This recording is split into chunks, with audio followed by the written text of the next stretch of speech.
नमस्कार, मैं हूं अनिल वर्मा शेखर। रात के 10 बजे है और ये समय है बिग बुलेटिन का। ये लाउड स्पीकर का विवाद शुरू हुआ महाराष्ट्र से और आ गया उत्तर प्रदेश। मस्जिद में लाउड स्पीकर बजेगा तो मंदिर में भी लाउड स्पीकर बजेगा। और वाराणसी में तो कुछ लोगों ने अपने घरों पर लाउड स्पीकर लगा लिए और ऐलान कर दिया कि जितनी बार 5 बार जब नमाज पढ़ी जाएगी तो अपने घरों से वो हनुमान चालीसा पढ़ेंगे। अब अजीब सी बात है कि अल्लाह की इबादत में, भगवान की पूजा में लाउड स्पीकर की जरूरत महती आवश्यकता हो गई है और एक टकराव का रास्ता बनता जा रहा है। आयोजन हो रहे हैं, 2-3 दिन से देख रहे हैं कि जगह जगह विश्व हिंदू परिषद, हिंदू जागरण मंच, इन्हें एक कार्यक्रम मिल गया है। जगह जगह सामूहिक रूप से हनुमान चालीसा पढ़ा जा रहा है और जाहिर सी बात है कि ये जो टकराव होते हैं वो सियासतदानों के लिए कहीं ना कहीं फायदेमंद होते हैं। क्या ये जो लाउड स्पीकर का मामला है और लग रहा है कि बिना लाउड स्पीकर के भगवान तक, अल्लाह तक आवाज नहीं पहुंचेगी, इबादत नहीं होगी, तो इस टकराव से किसका नफा नुकसान है, आज हम इसी पर चर्चा करेंगे। और आज की चर्चा में भारतीय जनता पार्टी से डॉक्टर आलोक बिहारी शुक्ला जी हैं, समाजवादी पार्टी से अनिल मिश्रा जी हैं, कांग्रेस से वरुण त्रिपाठी और विवेक नारायण मिश्रा जी हैं और सुभाषपा से सुशील जी। ये पैनल है आज का। हम इसी विषय पर आज चर्चा करेंगे कि ये जो टकराव की स्थिति बनी है लाउड स्पीकर को लेकर के, अजान बनाम हनुमान चालीसा, इससे किसका नफा नुकसान है और ये स्थितियां क्यों अक्सर बन जाती हैं, इसी पर आज हम चर्चा शुरू करेंगे। विवेक नारायण मिश्रा जी, आपसे ही शुरू करते हैं आज की इस चर्चा को। जो स्थितियां हैं, जो शुरुआत महाराष्ट्र से शुरुआत हुई और उत्तर प्रदेश तक ये कार्यक्रम पहुंच गया और लग रहा है कि जब क्या स्थिति होती होगी जब लाउड स्पीकर नहीं होते होंगे, माइक नहीं होता होगा, तब लोग कैसे पूजा करते होंगे और कैसे, क्या भगवान उन दिनों में इबादत स्वीकार नहीं करते थे, आवाज उन तक नहीं पहुंच पाती थी।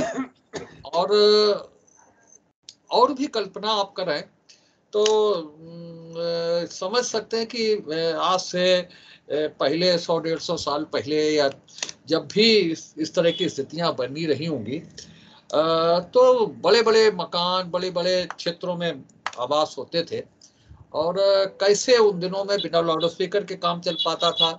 ये लाउड स्पीकर का विवाद अचानक क्यों शुरू हो जाता है और इस टकराव से किसका फायदा नुकसान है, ये स्थितियां क्यों पैदा होती हैं और जो ये लगातार कार्यक्रम शुरू हो गए हैं पूरे उत्तर प्रदेश में, तो ये कहाँ जा रही है जो चिंगारी शुरू हुई है और क्या इसके दूरगामी परिणाम दिख रहे हैं, और भी चीजें निकल करके आई हैं जिन पर हम आगे चर्चा करेंगे। लेकिन आज हम इसी लाउड स्पीकर विवाद पर चर्चा कर रहे हैं। विवेक जी, देखिए, जो आपका ये आज का जो विषय है कि मस्जिद में अजान, तो ये और लाउड स्पीकर की बात जो है, तो इसको आप दो चीजों में मुख्य रूप से आप देखिए।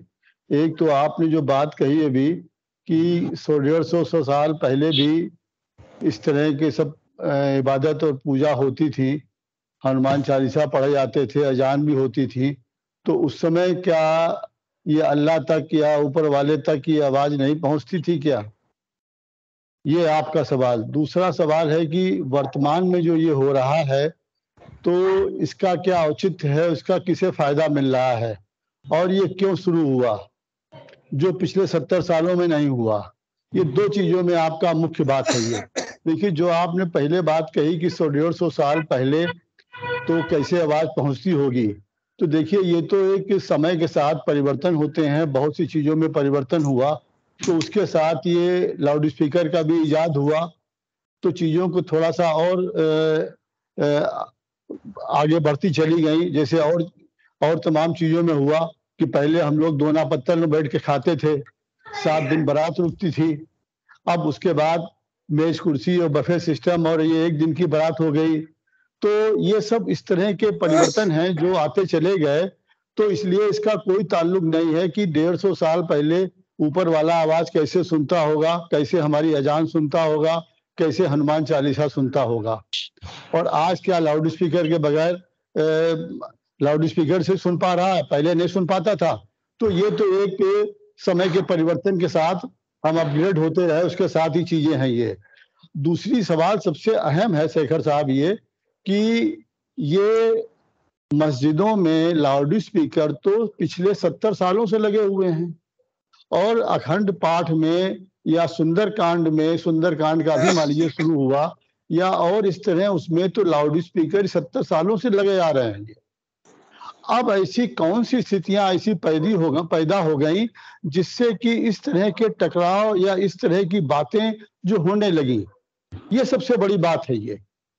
और इसमें जो आपने खुद ही कहा कि इसमें से कहीं न कहीं सियासतदार लोगों का कहीं न कहीं से जुड़ा हुआ फायदा है ये उसी का नतीजा है कि जो वो ये बातें हो रही है। वरना देखिए इसके पहले भी अजान होती थी, लाउड स्पीकर लगते थे, अखंड पाठ लगते थे। 2005 में आप देखिए सुप्रीम कोर्ट ने भी एक फैसला दिया था कि रात में 10 बजे से लेकर 6 बजे तक कोई लाउड स्पीकर पे आवाज नहीं करेगा। बाद में इस पे राज्यों ने अपना कहा कि नहीं हमारे उसमें रखा जाए, अगर कहीं कहीं जरूरी होता है कि वहां लाउड स्पीकर लगाना, राज्य सरकारों ने कहा, तो उस पर खैर हाई कोर्ट ने उनको वो कर दिया। तो अब सवाल ये है कि हमारे पास इस तरह के कानून मौजूद हैं कि अगर कोई जो उसका एक रेगुलेटरी उसका एक जो सिस्टम बना हुआ है रोकने का, हम उसके तहत कार्रवाई करें, हम उसको एक राजनीतिकरण न करें उसका। आप देखिए कोई चोरी करता है, क्या चोरी को हम देश के लिए खतरा बता सकते हैं कि ये चोर देश के लिए खतरा है? अरे भाई उसने चोरी की, उसने अपहरण किया, उसने डकैती डाली, कोई गलत काम किया, आप पास सक्षम कानून है, आपने कार्रवाई कर दी। अब उसी चीज का अगर आप उसको सियासी रूप में ले रहे हैं तो उसको आप फैला के कर रहे हैं, ये उस तरह की बात हो रही है। आज ना किसी चीज से कुछ खतरा कोई नहीं है। हमारा लोकतंत्र 70 सालों में इतना मजबूत हो गया है, हमारा संविधान इतना अच्छा है कि किसी को कोई खतरा नहीं है। कोई ना धर्म खतरे में है, ना कोई व्यक्ति खतरे में है, कुछ नहीं है खतरे में। ये खतरा सिर्फ एक पैदा किया जा रहा है। आप इस बात को सोच के देखिए कि अगर एक आदमी किसी को किडनैप करता है, डकैती डालता है, तो क्या आप उसको हल्ला मचाएंगे पूरे शहर में कि इससे पूरे देश को खतरा हो रहा है, या ये बिरादरी पूरी देश के लिए खतरा हो रही है? अरे आप पास कानून है, आपने कार्रवाई करी, मामला वहीं निपट गया वो। अब इस तरह की चीज क्यों नहीं हो रही है? लाउड स्पीकर किसी ने अगर जोर से बजाया या किसी को नुकसान हुआ, किसी ने शिकायत करी, लाउड स्पीकर बंद कर दिया गया, उसके खिलाफ कार्रवाई हो गई। अभी देखिए ग्रेटर नोएडा में क्या हुआ। ग्रेटर नोएडा में वहां पे रात में लोगों ने शिकायत करी, जगाता चल रहा था, जगाता में वहां पे लोगों ने शिकायत करी कि लाउड स्पीकर से हमें डिस्टर्ब हो रहा है।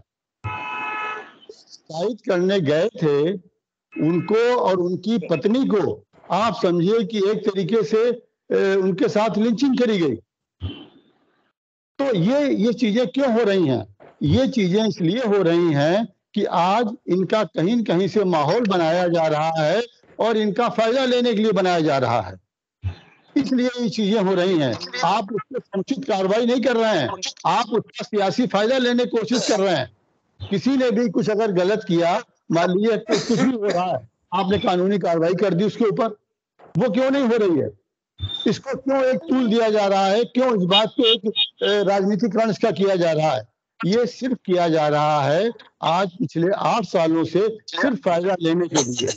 और ये 2022 के में हमने समर जीता इन्हीं बातों के ऊपर। 24 में भी हमारी तैयारी है कि हम इन्हीं बातों को लेके असली मुद्दों से ध्यान भटकाते रहें और ये करते रहें। आज आप सोचिए आम आदमी कितना परेशान है, पेट्रोल डीजल के दाम बढ़ने से परिवहन कितना महंगा हो गया। जो आपके यहाँ जो चीज 5 रुपए में जहाँ पे एक सवारी के लगते थे, वहां पे 10 रुपए ले रहे हैं। तो आप सोचिए, एकदम डबल डबल हो रहा है चीज का। जो चीज 10 रुपए की मिलती थी वो एकदम 15 रुपए की हो गई।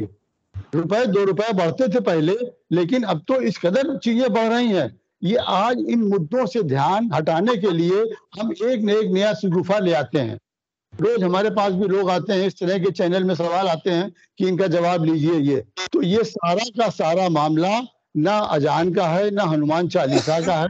ये केवल अपनी गद्दी हासिल करने के लिए, सियासी फायदे के लिए ये किया जा रहा है, और ये सारा सरकार द्वारा प्रायोजित है।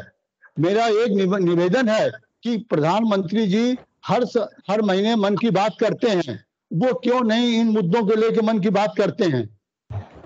तो ये उनको चाहिए, या प्रधानमंत्री आके इसके लिए बात करें कि इस तरह के जो मसले देश में हो रहे हैं, महाराष्ट्र से हुआ, उत्तर प्रदेश में हुआ, उत्तर प्रदेश उनका वो कहते हैं हमारा गृह राज्य है ये, तो आज वो आके इस पे स्पष्टीकरण दें आके।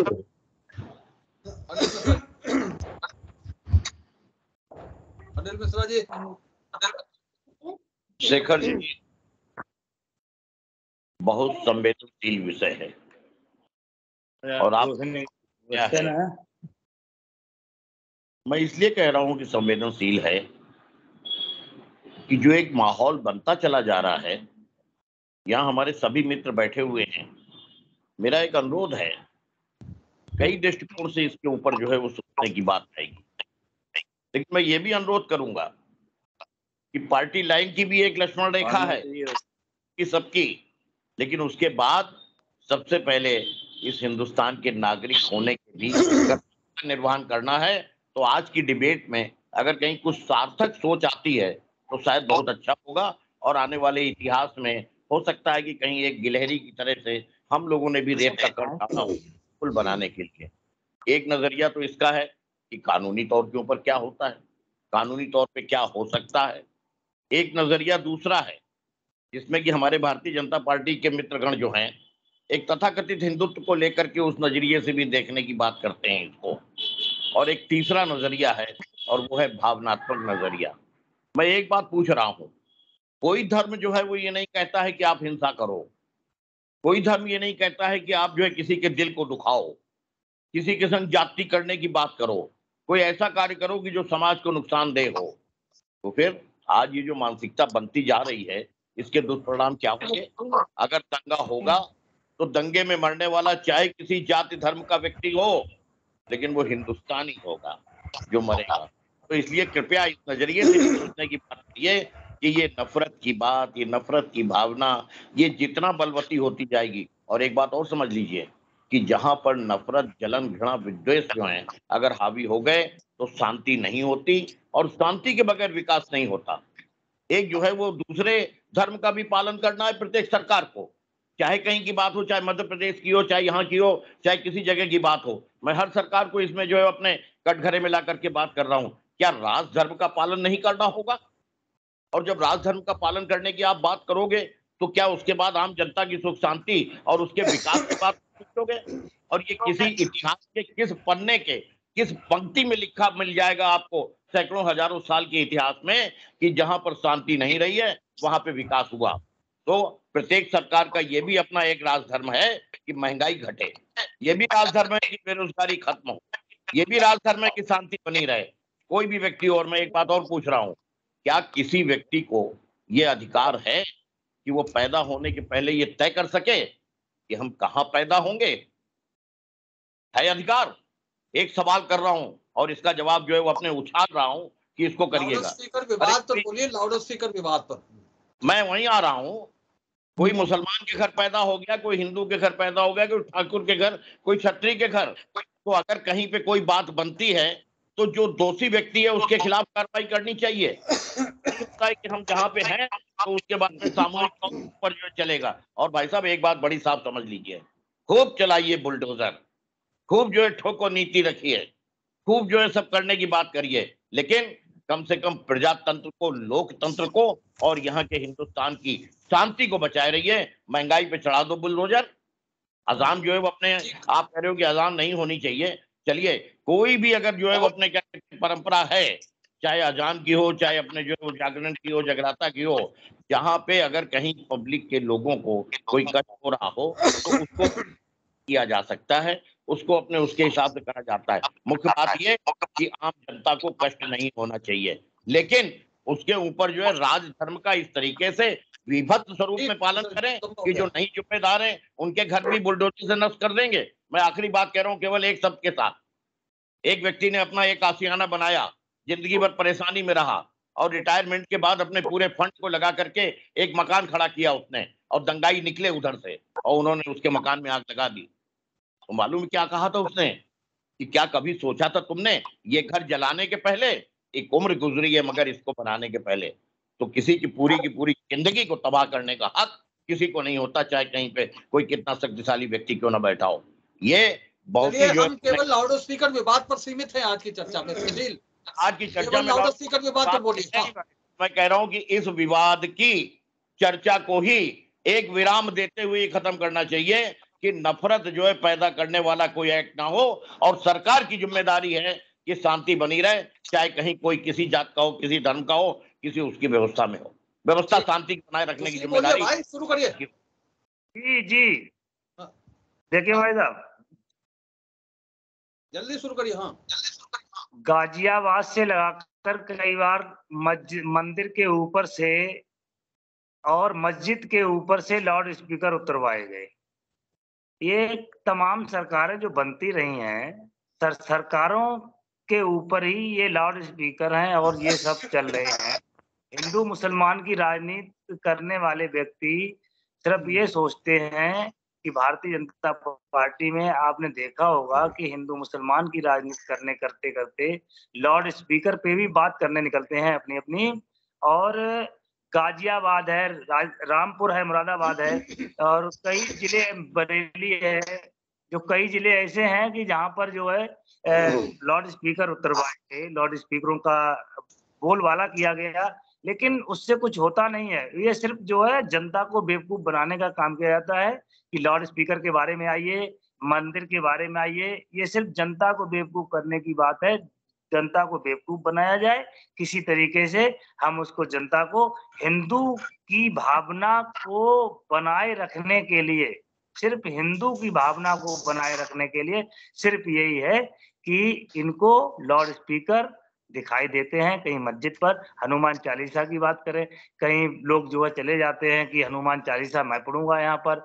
तो क्या भैया, हनुमान चालीसा तो एकांत में ही पढ़ सकते हो और वाली बात है। तो कोई ये जरूरी नहीं है कि हम लाउड स्पीकर लगा कर ही नमाज पढ़ेंगे भाई। लाउड स्पीकर लगा के नमाज, ये तो सब बातें हैं, बेफजूली बातें। हम तो ये मानते हैं कि लाउड स्पीकर के ऊपर कोई मुद्दा बने। भाई साहब जी भाई साहब, देखिए बहुत बड़ी चीज है। वर्तमान में जिस तरीके से 2014 से भाजपा सरकार देश और प्रदेश में आई है, तो आस्था एक ऐसा विषय है जिसे छूकर कहीं ना कहीं कई बार सत्ता में पहुंची है भाजपा। और जहां तक रही साहब लाउड स्पीकर की बात, तो चाहे मस्जिद के ऊपर हो या मंदिर के ऊपर हो, इसमें कोई दो राय नहीं कि ध्वनि प्रदूषण से काफी बुजुर्ग बच्चे आहत होते हैं, तमाम पढ़ने वाले स्टूडेंट हैं, उन्हें भी साहब तकलीफ होती है। तो साहब हिंदुस्तान है, इसमें लोकतंत्र है, लोकतंत्र की मर्यादा रखी है तो ज्यादा अच्छा होगा। लेकिन हमारे सभी वरिष्ठ साथियों ने अपनी अपनी बात रखी। तो मैं ये कहना चाहूंगा कि कहीं ना कहीं इसको धर्म, आस्था और धर्म का कहीं ना कहीं राजनीतिकरण हो रहा है। उसकी फायदे की व्यवस्थाओं में वर्तमान भाजपा सरकार लगी हुई है। दूसरी चीज, उपद्रवी और शरारती तत्व जो जहां भी गलत कार्रवाई करते हैं या किसी भी धर्म को आहत करते हैं साहब, उनके ऊपर त्वरित कार्रवाई होनी चाहिए, वो चाहे किसी जाति धर्म के हो। मंदिर के ऊपर लगा हुआ लाउड स्पीकर या मस्जिद पे लगा हुआ लाउड स्पीकर ये संदेश देता है कि कहीं ना कहीं लोगों को शांति, अमन और पैगाम का संदेश देता है। ये नहीं बताता है कि साहब आप दंगा करिए।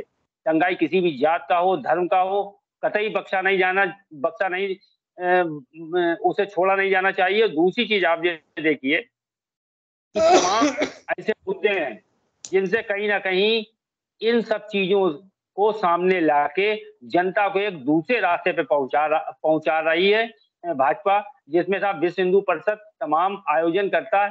आप ये देखिए कि अगर किसी ने गलत किया है, आप उसके खिलाफ त्वरित कार्रवाई करिए।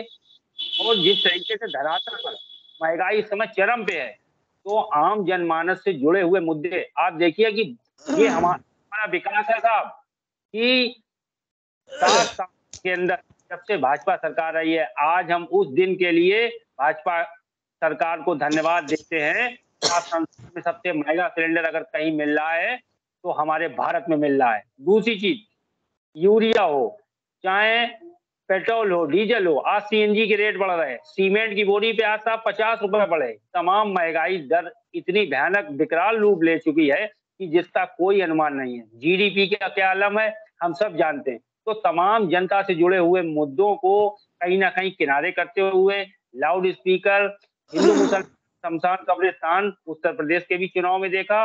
ये 2024 की बिल्कुल सही कहा हमारे वरिष्ठ साथी ने कि 2024 के लिए एक पटकथा पूरी लिखी जा रही है और इसी पे चुनाव होगा। साहब जीडीपी महंगाई पे कोई भी इनके नेता, इनके मंत्री बोलने के लिए तैयार नहीं। स्मृति ईरानी जी से जब साहब में बात की गई तो साहब उन्होंने जवाब देने से मना कर दिया।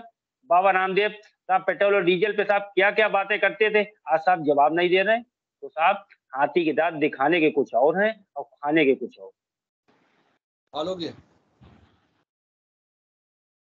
शेखर भाई, सभी साथियों की बात सुनी, बड़ा संवेदनशील मुद्दा है।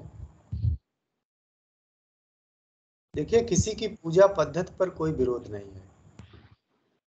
आप कोई भी पूजा पद्धति अपनाते हैं, चाहे वो इस्लामिक हो, सनातनी हो, या जैनी हो, या सिख हो। दिक्कत इस बात की है कि आप चाहते क्या हैं। अजान मुद्दा नहीं है, लाउड स्पीकर मुद्दा है। जैसा कि अभी हमारे कांग्रेस के वरिष्ठ साथी ने कहा कि पूरी तरीके से राजनीतिक है। हम भी मानते हैं कि राजनीतिक भी हो सकता है, प्रतिक्रिया स्वरूप भी हो सकता है, सामाजिक भी हो सकता है, एक राष्ट्रीय मुद्दा भी हो सकता है। क्योंकि आप समाज में उन बहुसंख्यक समाज के मध्य आप क्या मैसेज देना चाहते हैं ये लाउड स्पीकर के माध्यम से? क्या आपकी नींद में खलल नहीं पड़ता है? क्या आपके बच्चों के मन पर उस धर्म का प्रभाव नहीं पड़ता? और अगर इसकी प्रतिक्रिया स्वरूप अगर हनुमान चालीसा की चर्चा होती है तो आपको दिक्कत होती है। आप फर्रुखाबाद जैसी छोटी जगह पर भी आप देखिए कि पूरे फर्रुखाबाद में कम से कम सैकड़ों लाउड स्पीकर लगा हुआ है मस्जिदों के ऊपर। और अगर आप मंदिरों में देखेंगे तो 10-5 मंदिरों में लाउड स्पीकर लगा होगा, जो कि किसी विशेष अनुष्ठान में उसका प्रयोग होता होगा। आप सुबह से लेकर शाम तक 5 बार अजान के माध्यम से आप कहते क्या हैं, उस अजान में है क्या? सभी हिंदू जनमानस को इस बात से अवगत होना चाहिए कि अजान में कहते क्या हैं।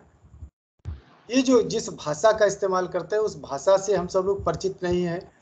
अगर उसका हिंदी रूपांतरण किया जाए तो ये सिर्फ इस्लामिक प्रचार की चर्चा करते हैं। कहते हैं कि अल्लाह सबसे बड़ा है, अल्लाह के अलावा इस संसार में कोई नहीं है, अल्लाह के मानने वाले यदि हैं तो वो भी अगर मार्ग में बाधा उत्पन्न करते हैं तो उनका भी विनाश कर दो। ये सब बातें उसमें होती है और हमारे बच्चों के कानों में, बुजुर्गों के कानों में ये सब ठूसा जाता है। भाई, हमारी भी तो धार्मिक आस्था है। अगर संविधान ने एक व्यवस्था दी है कि सबको समान अधिकार है, तो उनकी 5 बार नमाज अदा होती है तो एक समाज में मैसेज जाता है, अच्छा मैसेज जाता है, कानूनी अधिकार है, संविधान में व्यवस्था दी गई है। अगर उसके प्रतिक्रिया स्वरूप अगर हम अपना हनुमान चालीसा बजाते हैं तो साहब बड़ा अराजक स्थिति है, असहिष्णु हैं हम सब लोग। तो ये जो दृष्टि है, इस दृष्टि में बदलाव की आवश्यकता है। किसी ने भी साथी ने नहीं कहा कि अजान करिए, हम इस पक्ष में भी है कि मंदिर में पूजा करिए, लेकिन बड़े बड़े लाउड स्पीकर लगा करके आप ध्वनि प्रदूषण करके और एक इस्लामिक प्रचार का एजेंडा जो आप चला रहे हैं मस्जिदों के माध्यम से, ये ठीक नहीं है। ये राष्ट्र के लिए ठीक नहीं है, समाज के लिए भी ठीक नहीं। और इसी का परिणाम है कि ये जब जब जिहादी घटनाएं होती हैं तो ये कहीं ना कहीं मस्जिदें और मस्जिदों से निकलने वाली आवाज़ इसमें बहुत बड़ा कारण बनती है। कश्मीर उसका एक बड़ा उदाहरण भी है। अभी खरगोन में राम की शोभा यात्रा निकल रही, क्या जरूरत थी पत्थरबाजी की? आप ये देखिए कि आप मुस्लिम इलाका, आपने कह दिया कि मुस्लिम इलाके से निकल रहा था भगवा ध्वज, इसलिए साहब हमको स्वीकार नहीं। मुस्लिम इलाके से अगर राम बारात निकल रही या रामनवमी पर कोई शोभा यात्रा निकल रही या दुर्गा अष्टमी पर कोई शोभा यात्रा निकल रही तो हमें बर्दाश्त नहीं, हम पत्थरबाजी करेंगे, पेट्रोल बम। ये कौन से संविधान की व्यवस्था है? और अगर हमारा बहुसंख्यक समाज अगर इस बात को अगर मन में अपना लाता है, उसकी प्रतिक्रिया स्वरूप अगर कुछ करता है तो सबको आपत्ति है। तो साहब राष्ट्र खतरे में है, संविधान खतरे में है, सामाजिक सुरक्षा खतरे में है। क्या सब जिम्मेदारी से सनातन धर्मियों की है कि पत्थर खाते रहें, पेट्रोल बम खाते रहें, घर जलवाते रहें, हत्याएं करवाते रहें? ये क्यों हो रहा? तो कहीं ना कहीं ये प्रतिक्रिया स्वरूप है। हम नहीं चाहते कि क्रिया की कोई प्रतिक्रिया हो, गलत क्रिया की कोई गलत प्रतिक्रिया हो, लेकिन जब आप गलत करोगे तो एक बहुसंख्यक समाज इसको कब तक बर्दाश्त करेगा? आप देखिए कि जहां पर मुस्लिम बहुसंख्यक है वहां पर हिंदू पलायन की स्थिति में है, जहां पर मुस्लिम बहुसंख्यक है वो हिंदू बहुसंख्यक है वहां पर मुस्लिम बड़े चैन अमन चैन के साथ रह रहा। जहां पर मंदिर में लाउड स्पीकर बजता है, एक विशेष धर्म के व्यक्तियों को बहुत आपत्ति है। सुबह से लेकर शाम तक 5 बार अजान बड़े बड़े लाउड स्पीकर से आप बजाते हैं, तो हमको सबको आपत्ति नहीं होनी चाहिए। आप पूरा नेहरू रोड पर घेर करके आप बैठ करके जुमे की नमाज अदा करते हैं, हमको आपत्ति नहीं, लेकिन हमारी जब यात्रा निकलती है आपको आपत्ति है, आप बम फेंकेंगे।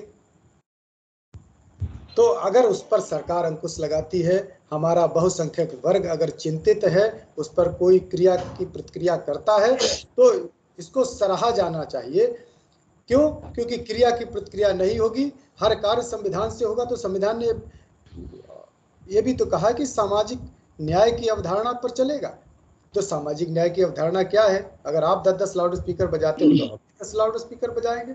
अगर आपकी आस्था खंडित होती है तो हमारी भी तो आस्था खंडित होती है।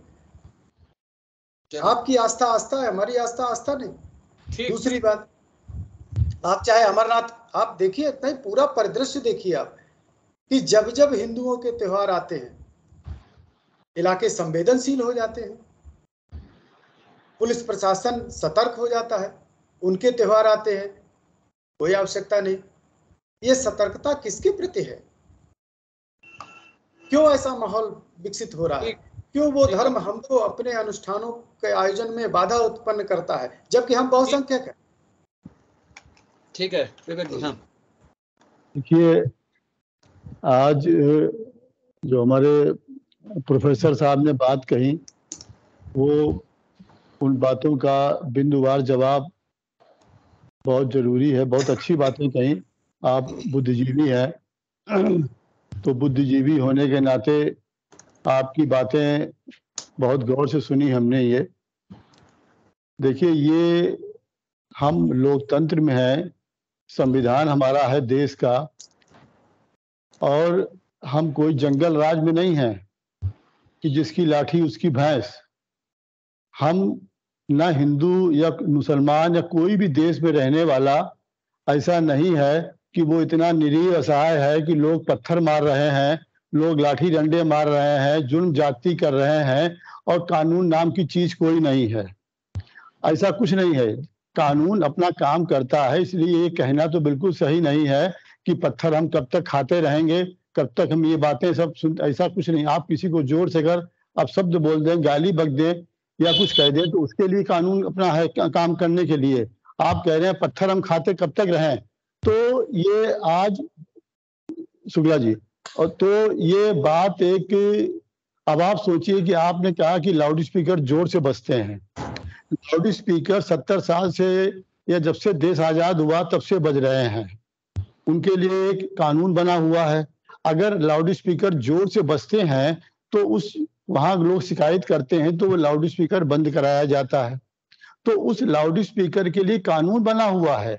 आप उस कानून को, मैंने पहले भी कहा था कि अगर चोर ने चोरी करी है तो उस पर हल्ला मचाने के बजाय हम चोर को उसकी सजा देते हैं, उसकी रिपोर्ट लिखाते हैं, वो बात को वही खत्म हो जाती है। ना कि उस बात को हम पूरे शहर में चर्चा करते हैं, अखबारों में छपाते हैं, ऐसा हो रहा है। अरे कानून आप पास हैं, आपको इसमें नहीं है। दूसरी बात आप देखिए कि अगर जिस जवाब दे लीजिए, एक मिनट बात सुन लीजिए हमारी, फिर हम आपकी बात सुनेंगे। दूसरी बात, आप जिस तरह जो लाउड स्पीकर बजाने की बात कर रहे हैं, आपने देखा होगा कि होली के त्योहारों में इतना प्रचार होता है कि रंग बहुत नुकसान करते हैं। हमारा होली त्योहार है, आज हम हजारों साल से रंग खेल रहे हैं, अब तो ये नकली रंग आ गए हैं जो पानी लगाने से छूट जाते हैं। पहले तो एक्स्ट्रा रंग होते थे जो हम लोग कई कई दिन छुड़ाते थे। ये तमाम उसके साइंटिफिक माने दिए जा रहे हैं। दिवाली में देखिए पटाखे छूटते हैं, प्रदूषण फैल रहा उससे है। अरे आप देखिए कि प्रदूषण फैलने का जो प्रतिशत है वो बिल्कुल नॉमिनल है, लेकिन इतना हल्ला मचाया जा रहा है इसका जवाब नहीं, और पटाखे हमारे कम करे जा रहे हैं।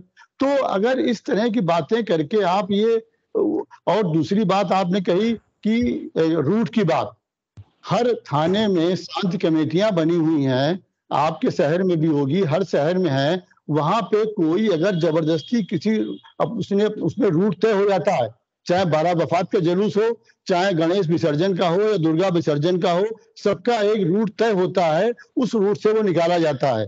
अगर मान लीजिए किसी ने गलत रूट में निकाल दिया है तो उसके लिए कानून बैठा हुआ है, उसको हल्ला मचाने क्या, अगर वहां पथराव हुआ है तो उस पथराव के लिए कार्रवाई होगी। उसका आप सियासीकरण क्यों करते? आप हैं ये, आप पास तो भगवान सारे कानून हैं, लेकिन आप उन कानूनों का इस्तेमाल न करके आप उसका फायदा लेना चाहते हैं। जी भाई साहब, एक मिनट देखिए, मैं सनातन धर्मी हूँ और प्रचार होना चाहिए। मैं भाजपा के साथी, अपने वरिष्ठ साथी से ये पूछना चाहता हूँ कि क्या फर्रुखाबाद जिले की मैं बात करता हूँ कि जहां जहां जिन मंदिरों के साथ लाउड स्पीकर नहीं है, भाजपा के हमारे साथी क्या लाउड स्पीकर की वहां व्यवस्था करेंगे? जहां तक रही हनुमान चालीसा की बात, हनुमान चालीसा मैं स्वयं पढ़ता हूँ और हर सनातन धर्मी पढ़ता होगा। और दूसरी चीज, जिहादी घटनाएं और पत्थरबाजी की बात आपने की, आपकी सरकार है, जो गलत कार्य करे आप ठोकिए, मारिए, बंद करिए, गलत नहीं होना चाहिए। ना ही हम किसी दूसरे धर्म का अपमान करना चाहते हैं, ना ही।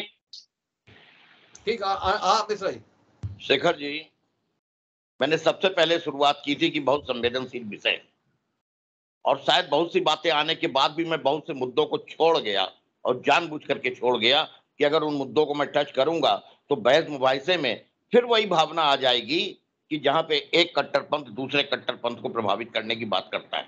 मैं एक बात पूछ रहा हूं आपसे, ये सब करिए, ये व्यवस्था बनाए रखने की जिम्मेदारी सरकार की है आपके, शांति व्यवस्था बनाए रखने की जिम्मेदारी सरकार की है आपके, इसको अन्यथा मत लीजिएगा। इसी फर्रुखाबाद में हमने वो संस्कृति देखी है कि अगर जो है वो राम बारात निकलती है फतेहगढ़ की, तो उसमें प्यारे मियाँ शरीक होते हैं, खुल करके शरीक होते हैं और दिल से शरीक होते हैं। और 12 वफात का जुलूस निकलता है तो पंडित अरूण प्रकाश तिवारी भी उसमें शरीक होते हैं। मेरा आपसे हाथ जोड़ करके निवेदन है, भारतीय जनता पार्टी की सरकार से भी और भारतीय जनता पार्टी के लोगों से भी, कि अपने अपने धर्म की आस्था और विश्वास, ये हमारी अमानत है और इसको हम लागू करेंगे, हमें पूरी की पूरी आस्था है। लेकिन दूसरे के अकीदत का एहतराम करिए, ये जलन और नफरत का माहौल पैदा करने के लिए मुद्दों को मत उठाइए। आखिरी बात कह देता हूं कि न तेरा है न मेरा है, ये हिंदुस्तान सबका है, और अब भी न समझी ये बात तो ये नुकसान सबका है। आने वाली पीढ़ी को देखो, बात उसकी नहीं है, बात है प्रेम की और मोहब्बत की साथ की, उसको मत खंडित करो, है का माहौल मत पैदा करो। अभी जो रामनवमी पर जो ये घटनाएं 4-6 राज्यों में हुई, पत्थरबाजी, पेट्रोल बम, क्या आप इसको जस्टिफाई करेंगे? मैं जस्टिफाई किसी को नहीं कर रहा हूँ, मैं जस्टिफाई वो उनको भी नहीं कर रहा हूँ। सीतापुर में महिलाओं को आमंत्रित करके क्यों नहीं किया आपने? संवेदनशील मुद्दे को और संवेदनशील नहीं बनाना चाहता, क्यों नहीं? करके हाथ जोड़ करके सब मुद्दों को खत्म कानून बात करिए, महंगाई बेरोजगारी की बात करिए। मैं हाथ जोड़ के कह रहा हूँ महाराज कि ये नफरत फैलाना बंद करिए, करबद्ध प्रार्थना है और ये आम जनता की आवाज है जो आज नहीं, तो कानून अपना काम ना करे ना, उनको इजाजत है। आप कानून नहीं करते हैं, आपकी सरकार कानूनी कार्रवाई करिए। अब मेरी भी तो सुन लो, सब लोग बहस नहीं करना चाहता मैं, आपको जो है वो अपने आपके विचारों को नहीं बदल सकता, लेकिन मेरा कहना यह है कि सबसे बड़ी भक्ति हमारी सबसे पहले अपने जो है राष्ट्र के लिए है। ये सौहार्दपूर्ण वातावरण को खंडित करने का प्रयास जो कर रहा हो, चाहे हिंदू हो और चाहे मुसलमान हो। जवाब सुन लीजिए, फिर ऐसे बहुत समय हो रहा है। जिम्मेदारी है। आलोक जी जवाब दे दीजिए, फिर समाप्त करें। अभी कहा कि कानून अपना काम करेगा, कानून अपना कार्य तो कर ही रहा। जम्मू कश्मीर में जब रातों रात 20 लाख हिंदुओं का विस्थापन हुआ तो अभी तक कानून अपना काम ही कर रहा, अपना कानून काम कर रहा था, आपका कानून काम कर रहा था। अरे आप सुन लीजिए, आदरणीय मिश्रा जी सुन लीजिए, सुन लीजिए। एक चौकी का सिपाही तो उस इलाके में, अरे आपको दिक्कत हो रही है, आप बात बातें मत करिए। जवाब दीजिए, अरे सुन लीजिए, जब आपको जवाब दे, नफरत फैले, कोई नफरत को मिटाने का ठेका सिर्फ सनातन धर्मियों ने नहीं लिया है, ठेका मिटाने के लिए सिर्फ सनातन धर्मियों ने नहीं लिया है। जवाब अगर वो नफरत की बात करेगा तो हम नफरत करेंगे जहाँ से। अब आप जवाब सुन लीजिए, समय समाप्त होगा। जवाब सर सुन लीजिए, आलोक जी जल्दी बोलिए। वक्फ बोर्ड बना, कानून सबके लिए। अरे सुन लीजिए सर, भारत का विभाजन जब धर्म के आधार पर हुआ तो वक्फ बोर्ड जैसी संस्था का उदय किस उद्देश्य से किया गया? कानून में सबके लिए समान अधिकारों की जब बात थी तो वक्फ बोर्ड क्यों बनाया गया? कानून अपना काम करेगा और वक्फ बोर्ड, अरे और क्या, वक्फ बोर्ड क्यों बनाया गया? दूसरी बात आप कह रहे थे कि 70 सालों से मस्जिदों पर, अरे आप एक एक बात तो सुन लीजिए सर। आप मिसाल ऐसी कार्रवाई करिए जो मिसाल आने वाली मिसाल रखिए। आपने कहा 70 सालों से लाउड स्पीकर मस्जिदों में बज रहे थे। हम हिंदू हैं, हमें हिंदू होने में गर्व है, अरे आवाज उठाएंगे, लेकिन नफरत फैलाने वाली आवाज हम नहीं उठाएंगे।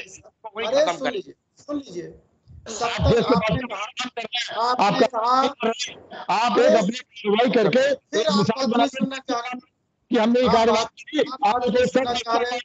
अनिल जी आखिरी बात 70 वर्षों सुन लीजिए सर, सुन लीजिए, जो बात की जा रही है बनाए रखिए। जब कहा गया मुझसे होता है, महंगाई जो बढ़ रही है,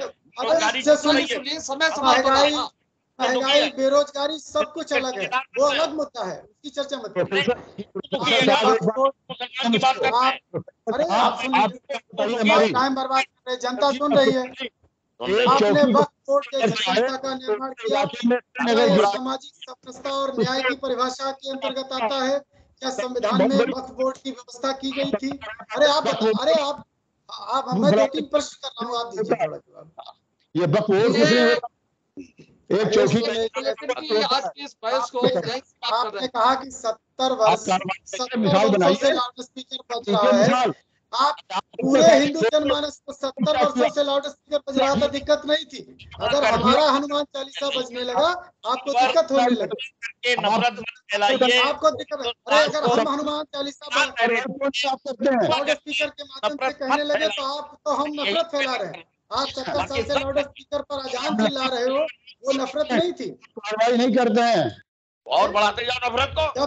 जब सुप्रीम कोर्ट ने कहा आज की इस बहस को यहीं के दायरे में रह करके आप अजान का करेंगे, आलोक जी का और वरुण त्रिपाठी का बहुत बहुत धन्यवाद। हम कल फिर मिलेंगे एक नई बहस को लेकर, एक नए विषय को लेकर। तब तक के लिए इजाजत दीजिए। शुभ रात्रि। शुभ रात्रि। कल हम नहीं मिलेंगे, कोटा जा रहे हैं आलोक जी। कल कोटा का चुनाव है एक्चुअली, कल के परसों, कल नाम